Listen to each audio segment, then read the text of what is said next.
The freshman class that we have in the House Republicans are fantastic, and one of the bright young stars we have is a gentleman by the name of Mike Unes from East Peoria, and he joins us today. And Mike, one of the issues that I've worked on since I've been here, I think, is budget issues and spending issues.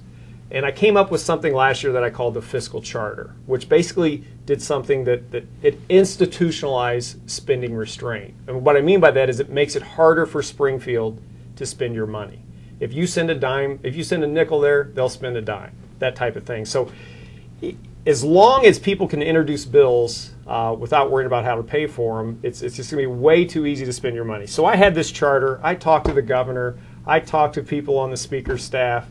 Nothing ever happened. And then along comes Mike Unes this year, and tell us about your bill. Tell it what's the status of the bill. What it does. Thank you very much, Jim. And along those same lines, the bill that you're referring to, it's the concept is pay-as-you-go budgeting. It's not a new concept, and it's not a difficult concept. It's pretty much just very common sense that says that with all the programs we have on the books right now where we can't afford, so many times a legislator will come up with a new idea and maybe look good at the expense of the taxpayers, but look good at the special interests that are trying to come before them. So with all the programs we have on the books, my bill, Pay-as-you-go budgeting, says that if a new public act is introduced that's going to create new spending, that before appropriations can be made on that new spending, you have to come up with a way to pay for it. And I really like that because it's not unlike what you or I do in our own household budget.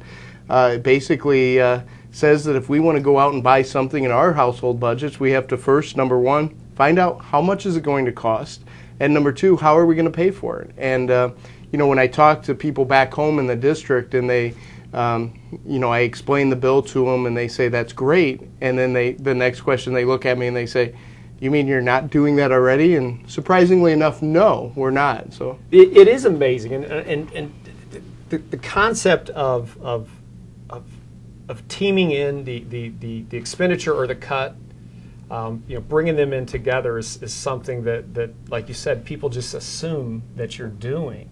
And if there's anything that we can do that's going to improve this process, it is to make sure that what's going out matches up with what's coming in. And we've had a lost decade, where we didn't do that.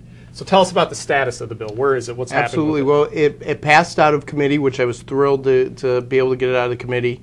As I said, it's not a new concept. It's one that's been tried before and has failed miserably.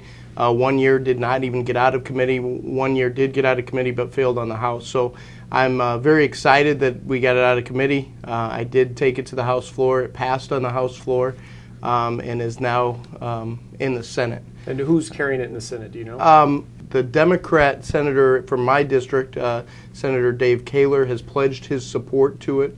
I can't remember exactly who has sponsored it, but he has pledged his support. So, I'm hopeful with that bipartisan support that we'll be able to get it out of the Senate and onto the governor.